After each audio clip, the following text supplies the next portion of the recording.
নমস্কার, Bengali scholar maker YouTube চ্যানেলের আরও একটি নতুন আলোচনায় তোমাদের সকলকে স্বাগত জানাচ্ছি। যারা নেট জুন 2024-এর পরীক্ষা দিচ্ছ তাদের জন্য আজকে আমরা এনেছি ইউনিট 5 পাঠ্য ছোট গল্পের উৎস সন্ধান। তোমাদের জানিয়ে রাখি, আমরা গত ভিডিওতে ইউনিট 3 কাব্য কবিতার উৎস সন্ধান নিয়ে এসেছিলাম। সবগুলো কাব্য কবিতা ছক আকারে রয়েছে। যারা ভিডিওটি দেখোনি তাদের অবশ্যই ডিসক্রিপশন বক্সে লিঙ্ক দেওয়া আছে, সেখান থেকে কিন্তু অবশ্যই তোমরা ভিডিওটি দেখে নেবে। তাহলে চলো আজকের যে আলোচনা, সেখানে আমরা প্রথমেই যে গল্পকারকে পাচ্ছি তিনি হচ্ছেন আমাদের প্রভাত মুখোপাধ্যায়। এবং দেখো, আমরা প্রত্যেকটা লেখকের সঙ্গে কিন্তু তার জন্ম এবং মৃত্যুকালটাকে যুক্ত করে দিয়েছি, যাতে তোমরা যখন নোট নেবে তখন সেই জন্মকাল এবং মৃত্যুকালকেও কিন্তু অবশ্যই নোট নিয়ে রাখবে। তাহলে দেখো, প্রভাত কুমার মুখোপাধ্যায়ের যে গল্প রয়েছে সেখানে 19 মে আষাঢ় 1306 প্রকাশকাল, পত্রিকা ভারতী পত্রিকায় প্রকাশিত হয়েছে এবং এই গল্পটি নবকথা গল্পগ্রন্থের অন্তর্গত হয়েছে পরবর্তীকালে।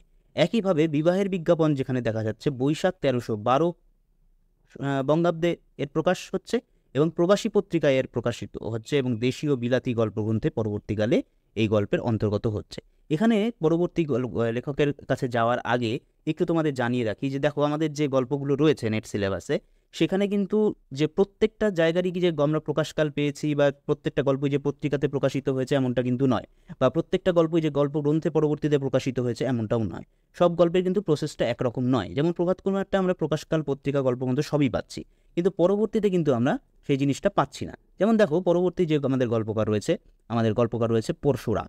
তাহলে পরশুরামের যে আমাদের গল্প রয়েছে শ্রী শ্রী সিদ্ধেশ্বরী লিমিটেড, সেটা প্রকাশকাল দেখা যাচ্ছে কি মাঘ 1329, পত্রিকা ভারতবর্ষ এবং গল্পগ্রন্থ দেখা যাচ্ছে গড্ডালিকাতে পরবর্তীকালে অন্তর্ভুক্ত হচ্ছে। এবং তার প্রকাশকালটা, আমরা গল্পের প্রকাশকালটা পাচ্ছি মাঘ 1329 ভারতবর্ষ পত্রিকাতে, কিন্তু তেমন করে কিন্তু আমরা উলট পুরাণ গল্পটার প্রকাশকাল এবং তার কোন পত্রিকায় প্রকাশিত হয়েছিল সেই তথ্য কিন্তু অজ্ঞাত। কিন্তু আমরা এটা জেনেছি যে গল্পগ্রন্থ কজ্জলি, যেটা 1927 খ্রিস্টাব্দে প্রকাশিত হয়েছিল, সেই গল্পগ্রন্থে উলট পুরাণ গল্পটি রয়েছে। ঠিক আছে, তাহলে আমরা পরবর্তীতে যাই। যে পরবর্তীতে আমরা নরেন্দ্রনাথ মিত্রকে পাচ্ছি এবং নরেন্দ্রনাথ মিত্রের তুমি জন্মকাল এবং মৃত্যুকালও দেখতে পাচ্ছ। এবং নরেন্দ্রনাথ মিত্রের যে গল্প চোর এবং রস, সেখানেও দেখো একই রকম কিন্তু ঘটনা। চোর গল্পের মধ্যে আমরা প্রকাশকাল পাচ্ছি মাঘ 1351, পত্রিকা বসুমতী এবং পরবর্তীকালে যে গল্পগ্রন্থ হচ্ছে অসমতল। এই অসমতল গল্পগ্রন্থ আবার 1352 খ্রিস্টাব্দে প্রকাশিত হচ্ছে। তেমন করে কিন্তু আমরা রস গল্পের প্রকাশকালটা আমরা অজ্ঞাত রয়েছে। পত্রিকায় কোন পত্রিকায় প্রকাশিত হয়েছিল, আদৌ পত্রিকায় প্রকাশিত হয়েছিল কিনা সেটাও একটা বিষয়। এবং পরবর্তীকালে দেখা যাচ্ছে যে চড়াই উতরাই গল্পগ্রন্থে, অর্থাৎ যেটা 1945 খ্রিস্টাব্দে প্রকাশিত হচ্ছে গল্পগ্রন্থ, সেই গল্পগ্রন্থের অন্তর্গত রস গল্পটাকে আমরা পাচ্ছি। ঠিক আছে, তাহলে আমরা এই নরেন্দ্রনাথ মিত্রের পরে আমরা সুবোধ ঘোষকে দেখে নিই। সুবোধ ঘোষের যে গল্প রয়েছে সেখানে ফসিলও আমাদের একই রকম মনে হচ্ছে, যে ফসিলের মধ্যেও আমরা দেখতে পাচ্ছি মাঘ 1351-তে এই গল্প প্রকাশিত হচ্ছে। পত্রিকা হচ্ছে অগ্রণী এবং এই গল্পগ্রন্থ ফসিল 1352 খ্রিস্টাব্দে কিন্তু প্রকাশিত হচ্ছে। সুন্দরমের মধ্যে দেখো প্রকাশকাল পাওয়া যাচ্ছে না, পত্রিকাও পাওয়া যাচ্ছে না, কিন্তু শ্রেষ্ঠ গল্পগ্রন্থের অন্তর্গত সুন্দরম গল্পটিকে কিন্তু আমরা পাচ্ছি। এইভাবে কিন্তু আমাদের নোটগুলো নিয়ে রাখতে হবে। ঠিক আছে, তাহলে দেখো আমাদের কমল কুমার মজুমদারের ক্ষেত্রেও যেটা হয়েছে সেটা হচ্ছে মতিলাল পাত্রীকে দেখা যাচ্ছে প্রকাশকাল 1955 থেকে 57 খ্রিস্টাব্দ। এই জায়গাটা কিন্তু তোমাদের ভালো মতো দেখে নিতে হবে, কারণ এই জায়গাটা কিন্তু রিসার্চ করে বের করা হয়েছে। এবং এই মতিলাল পাত্রীকে দেখা যাচ্ছে প্রকাশকাল 1955 থেকে 1957 খ্রিস্টাব্দের মধ্যে রচনা হচ্ছে। দেশ পত্রিকায় প্রথম প্রকাশ হচ্ছে এবং গল্প সমগ্রতে পরবর্তীকালে একে জুড়ে দেওয়া হচ্ছে। এবং দ্বিতীয় গল্প নিম অন্নপূর্ণা 1960 সালে প্রকাশিত হচ্ছে বক্তব্য পত্রিকায়। পরবর্তীকালে 1963 সালে নিম অন্নপূর্ণা নামক গল্পগ্রন্থই ছিল, সেখানে প্রথম গল্প নিম অন্নপূর্ণা, এটা কিন্তু এই গল্পগ্রন্থের মধ্যে আছে। এই হচ্ছে আমাদের কমল কুমার মজুমদারের উৎস কথা। গল্পের ক্ষেত্রে কিন্তু আমরা এইভাবে নোটগুলো নেব। ঠিক আছে, এবার আমরা চলে যাই পরবর্তী যে আমাদের গল্পকার আছেন বলাইচাঁদ মুখোপাধ্যায়, অর্থাৎ বনফুল। এবং বনফুলের শ্রীপতি সামন্ত এবং হৃদয়েশ্বর মুখুজ্জে তোমরা দেখতেই পাচ্ছ 1938 খ্রিস্টাব্দের প্রকাশকাল হচ্ছে। এবং এই বনফুলের আরও গল্প, এই গল্পগ্রন্থের 21 সংখ্যক গল্প হচ্ছে শ্রীপতি সামন্ত এবং রঙ্গনা গল্পগ্রন্থের 15 সংখ্যক গল্প হচ্ছে হৃদয়েশ্বর মুখুজ্জে, যেটি রঙ্গনা গল্পগ্রন্থটি 1956 সালে প্রকাশিত হয়েছিল। ঠিক আছে, এই তথ্যগুলো কিন্তু আমাদের একটু নিয়ে রাখতে হবে। এবং পরবর্তীতে যে আমরা গল্পকারকে পাচ্ছি সেটি হচ্ছে প্রেমেন্দ্র মিত্র। এবার প্রেমেন্দ্র মিত্রের দেখো মশা গল্পটি 1363 খ্রিস্টাব্দে প্রকাশিত হচ্ছে এবং ঘনাদার গল্প গ্রন্থের মধ্যে এই গল্পটি রয়েছে, মশা গল্পটি। এবং এই ঘনাদার গল্প যে গল্পগ্রন্থটি আছে সেই গ্রন্থটি শ্রী সুধীর চন্দ্র সরকারকে উৎসর্গ করা হচ্ছে। ঠিক আছে, এই তথ্যটা আমরা জুড়ে দিয়েছি তোমাদের সুবিধার্থে, তোমরা অবশ্যই কিন্তু নোট নিয়ে রাখবে। তারপরে আমরা দেখাও সংসার সীমান্তে গল্পটা পাচ্ছি। সংসার সীমান্তে গল্পের যে প্রকাশকাল, হয়তো পত্রিকা হয়তো যদি প্রকাশিত হয়ে থাকে তার সেই প্রকাশকাল বা পত্রিকার কথা পাওয়া যায়নি, কিন্তু নিশীথ নগরী এই গল্পগ্রন্থের অন্তর্গত সংসার সীমান্তে গল্পটি পাওয়া যাচ্ছে অন্তর্গত পরবর্তীকালে, কিন্তু নিশীথ নগরীর যে প্রকাশকাল সেটি হচ্ছে 1938 খ্রিস্টাব্দ। এটা কিন্তু আমাদের এইভাবে মনে রাখতে হবে। এইবার দেখো, আমার পরবর্তী গল্পকারে যাওয়ার আগে তোমাদের জন্য একটা ছোট্ট নোটিশ রয়েছে, যেখানে তোমরা দেখতেই পাচ্ছ Bengali net set admission notice আমাদের রয়েছে, এবং সেখানে কিন্তু আমরা এই তোমাদের যে পোস্টারটা রয়েছে সেই পোস্টারের মধ্যে কিন্তু তোমাদের সমস্ত কিছু ডিটেলস রয়েছে, এবং আমরা আগামীতে কিন্তু 15ই মে অর্থাৎ ইন্ট্রো ক্লাস, আমাদের ইন্ট্রো ক্লাসটা কিন্তু 15ই মেতে শুরু হবে। তোমরা অবশ্যই আমাদের সঙ্গে যোগাযোগ করতে পারো। লাস্ট ডেট হিসেবে কিন্তু আমরা 30শে মে রেখেছি, এবং এই সময়কালের মধ্যে ভর্তি হলে আমরা কিন্তু ক্লাসটা খুব দ্রুত শুরু করতে পারবো।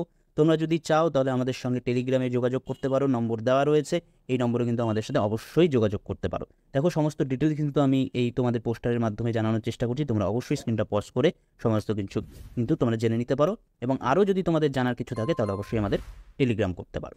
তাহলে চলো, পরবর্তী যে আমাদের গল্পকার রয়েছে তিনি হচ্ছে জ্যোতিরিন্দ্র নন্দী। এবার এই জ্যোতিরিন্দ্র নন্দীর যে গল্প আমরা পাচ্ছি সমুদ্র এবং গিরগিটি, সমুদ্র গল্পটি দেখা যাচ্ছে 1368 প্রকাশকাল দেখা যাচ্ছে, এবং কোন গল্পগ্রন্থের অন্তর্গত? পাশের ফ্ল্যাটের মেয়েটা। গিরগিটি গল্পের যে প্রকাশকাল আমরা পাচ্ছি 1363 বঙ্গাব্দ, এবং শারদীয় দেশ পত্রিকায় একে প্রকাশিত হতে দেখা যাচ্ছে, এই তথ্যটা আমরা পাচ্ছি, এবং পরবর্তীকালে দেশ শারদীয়া গল্প সংকলনে এই গল্পটি প্রকাশিত হচ্ছে, অন্তর্ভুক্ত হচ্ছে। ঠিক আছে, এবার আমরা যে পরের আমাদের গল্পকার রয়েছেন তিনি হচ্ছেন বিমল কর।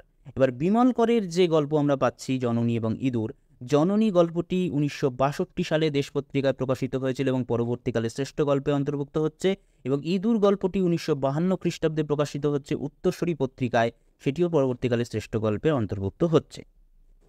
ঠিক আছে, এইবার আমরা পরবর্তী যে আমাদের গল্পকার রয়েছেন মতি নন্দী। মতি নন্দীর ক্ষেত্রে দেখা যাচ্ছে আত্মভুক, প্রকাশকাল 1975 থেকে 78। এবার এই প্রকাশকালটাকে না আমরা রচনাকাল হিসেবে ধরবো, ঠিক আছে, কারণ যেহেতু প্রকাশকাল একটাই ডেট হওয়া উচিত, কিন্তু আমরা এইভাবেই তথ্যটাকে পেয়েছি, সেই জন্য আমরা এটাকে রচনাকাল হিসেবে ধরবো।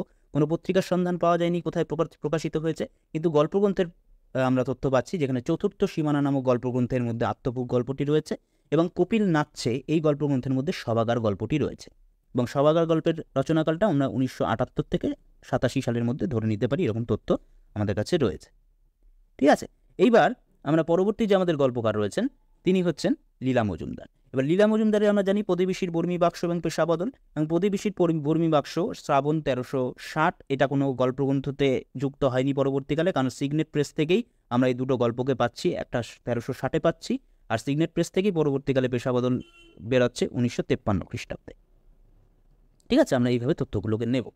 তারপরে আমরা চলে যাই আমাদের যে মহাশ্বেতা দেবী রয়েছেন, মহাশ্বেতা দেবীর মধ্যে আমরা দেখতে পাচ্ছি দ্রৌপদী প্রকাশকাল 1977 শারদীয়া পরিচয় পত্রিকায়, এবং পরবর্তীকালে শ্রেষ্ঠ গল্পের অন্তর্গত হচ্ছে, গল্পগ্রন্থের অন্তর্গত হচ্ছে দ্রৌপদী। এবং জাতুধানের ক্ষেত্রে আমরা দেখতে পাচ্ছি যে প্রকাশকাল 1978, এবং এই 1978 সালের প্রকাশকালের মধ্যে বেহুলা গল্পগ্রন্থের মধ্যে আমরা জাতুধান গল্পটিকে পরবর্তীকালে অন্তর্ভুক্ত হতে দেখছি।